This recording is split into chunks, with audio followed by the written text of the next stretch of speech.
Good evening. You're listening live to the Extreme Movie Show. I'm your host, Rob. Tonight I'll be talking about Season 1, Episode 3 of Silo, starring Rebecca Ferguson, the sci-fi show from Apple TV, a nice little gem from the first two that we reviewed last week.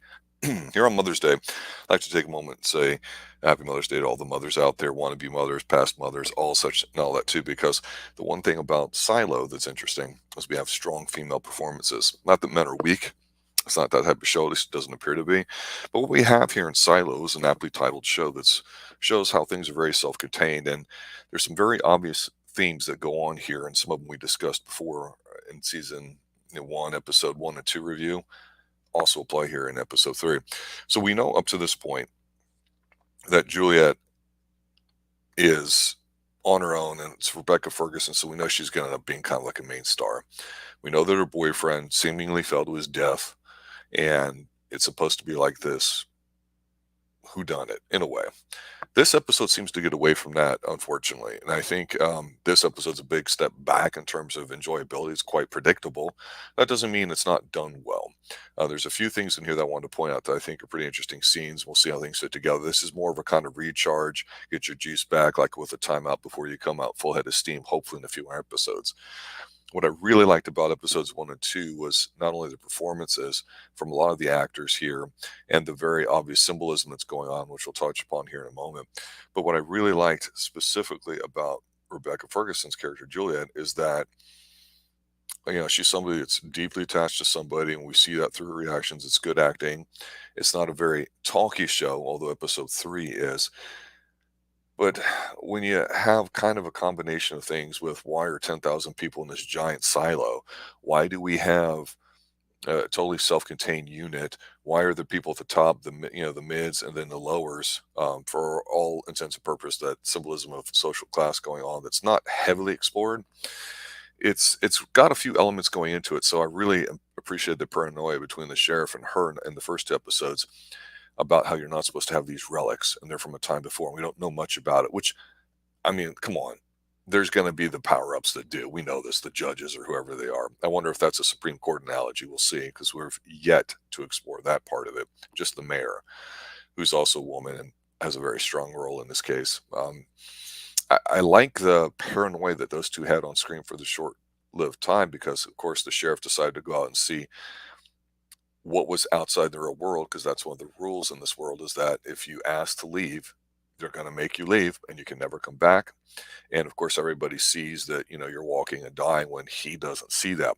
So it's kind of an ironic twist in a bit. And I wish they had played up a little bit harder of the cynicism, not any of this joyfulness or dystopian type things that people like to talk about and everything. That bitterness and that adult perspective, I think, was lacking in this episode, because they really go more for kind of an action-oriented episode here in 3. So it turns out that here at the end of the episode 2, we get some flashbacks about how Juliet and her boyfriend were exploring some of the areas where they had fallen, a little area, and he's like, "Oh, I found a secret door," and he wants to know because it's like the way out. And they were going to go looking for it or whatever. And so we see her kind of freaking out about it. So the episode 3 begins with her trying to climb out of the rope.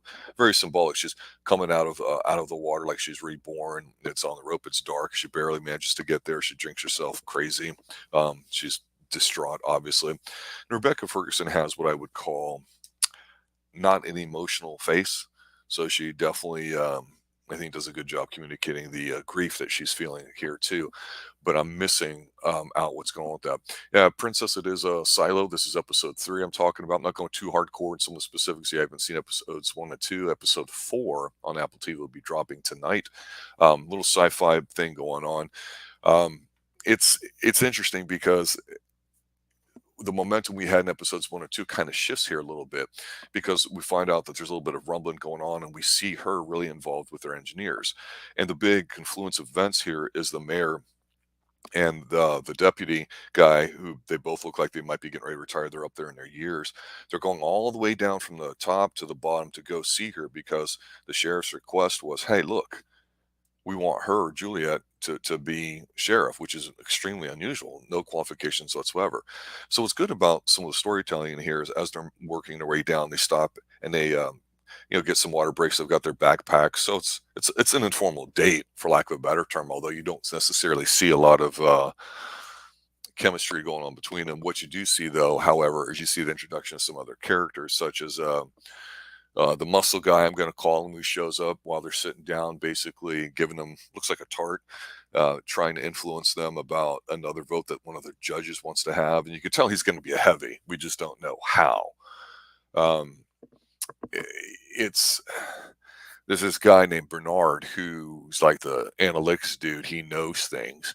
So they visit him on their way down, and he's like, "Hey, look, this Juliet character, she stole some stuff that belonged to the IT department," which we kind of figured that. And he tells them what it's for a little bit. That may be a clue to something later.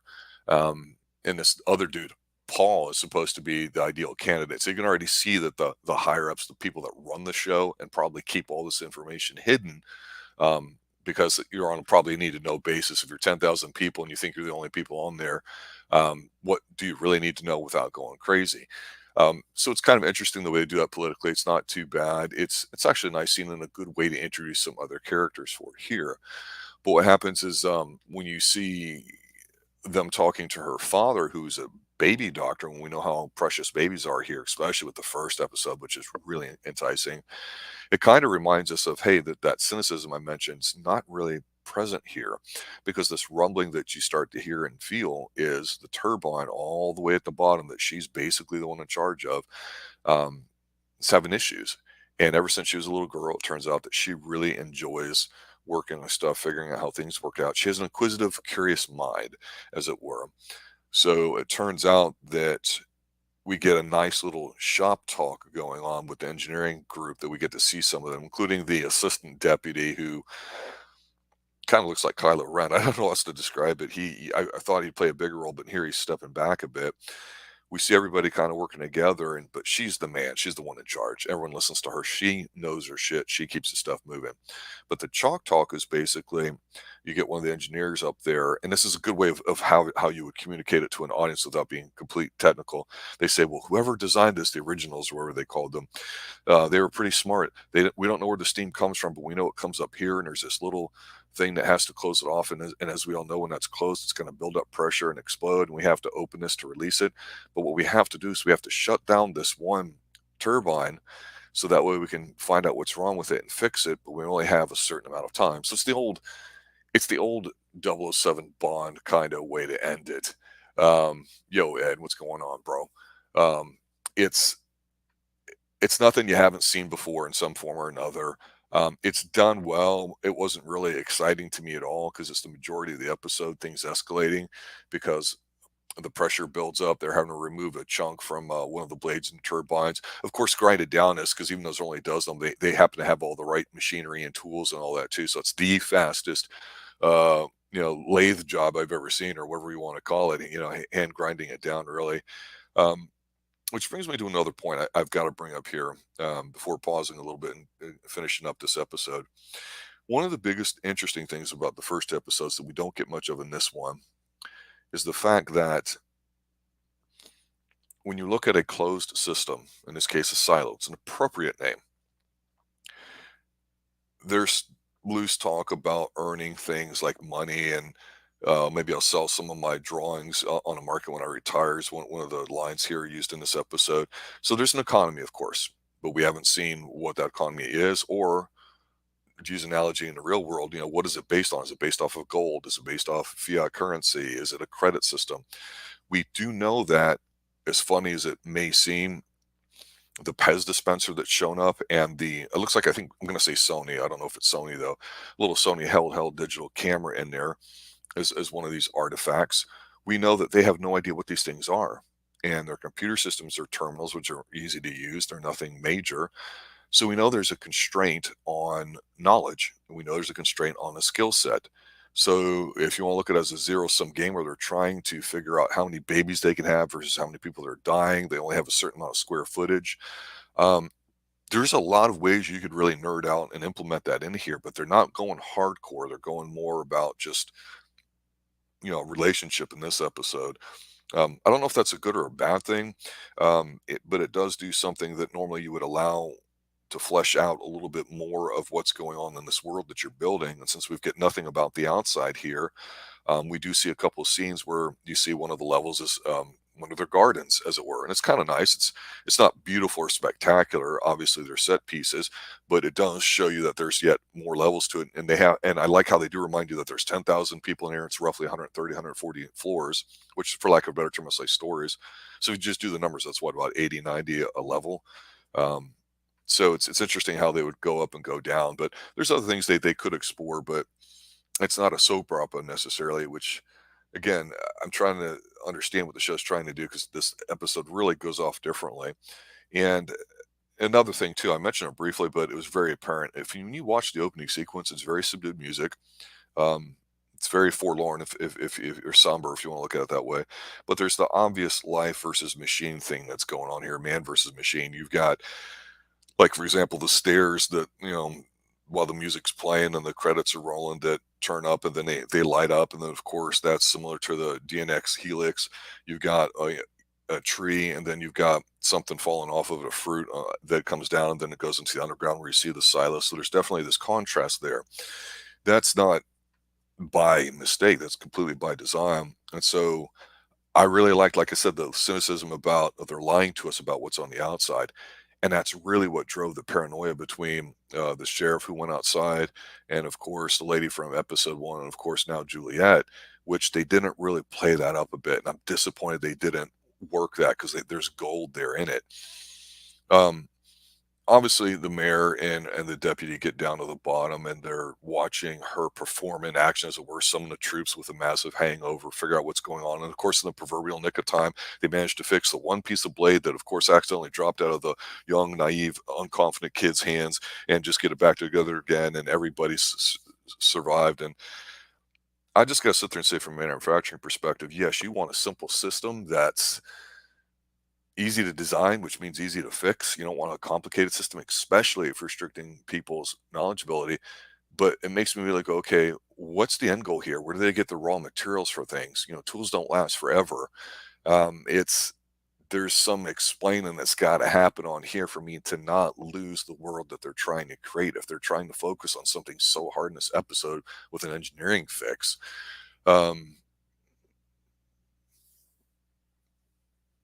Ed, Mother's Day's after this at 7. If I made a mistake there, I will. But you know what? We can say Sido's like it because it's a strong female performance, right?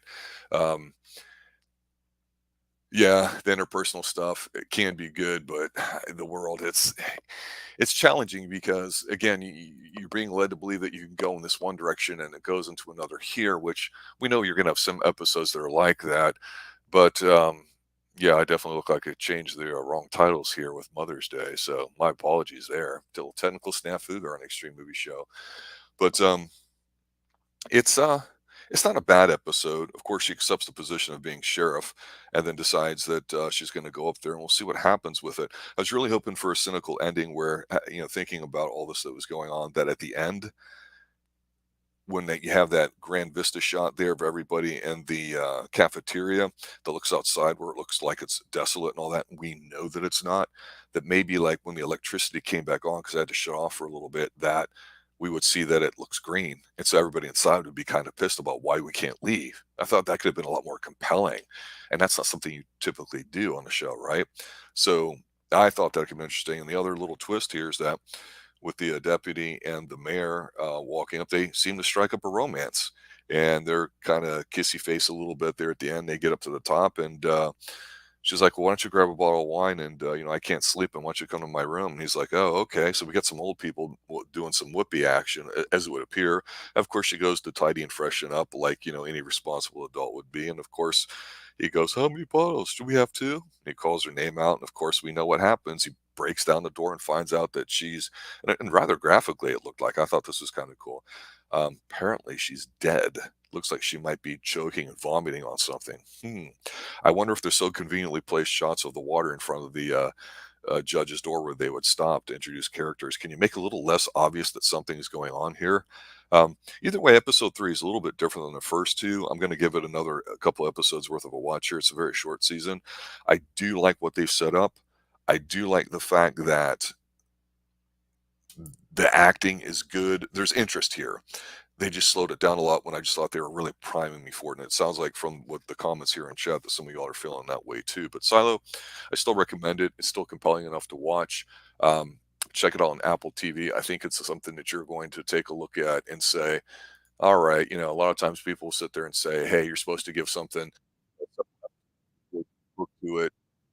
But in this case, the first two do a great job of it. It's a little bit of a letdown, but I don't think it's horrible. I don't think they're trying to be overt with any particular messaging or anything like that. But it is pretty diverse. I do think it's treating things fairly well. It's just that they went to an area that I don't know if I want to do it. Yeah, if you're not pulled into the story, which to me the heart of it was the chemistry she had with her boyfriend. Remember, it was an illegal romance, right? And at the heart of episode one as well, too. We've talked about that with Rashida Jones and how they were trying to get pregnant, but it turns out the other cynical thing is it looks like they took out the IUD, for lack of a better term, the birth control, and it turns out they never really did because she cut it out. I thought that was great. I thought that was just really interesting because we've got two women in relationships they feel very strong about where the man doesn't feel weak, and yet at the same time the women have this innate sense of that freedom, that wanting to not be constrained, which everybody sort of seems to be happy to hear because they don't know any better. And I think, and I hate to say politically, but in terms of the structure of the show, I think that's really the heart of it. And if you can magnify that better with relationships rather than this crappy manufacturing action sequence, I think you're going to do a lot better with it. And I found that very compelling and obviously appropriate to talk about here on Mother's Day too. So we'll see what happens. I obviously the outside's got to come into play here. They're holding back on that, so there's definitely something that's going to happen there, and I'm wondering if we'll start to see the other two characters. But um, I've seen worse, and I've seen a lot worse bet on TV. So it could be the curse where it could be so bad you find it entertaining, or it's just so horrible you just go, why am I bothering? But I'll give it a pass because the first two are solid enough, and we'll see how episode 4 goes. But if it shits the bed there, I would definitely say that. All right, guys, I'm going to fix our little technical snafu that we have here. RDB from the Great Midwest will be joining me shortly. We'll be talking about mothers or just women in film in general, and that'll be coming on here quite shortly. It's our annual tradition here on the Xtreme News Show.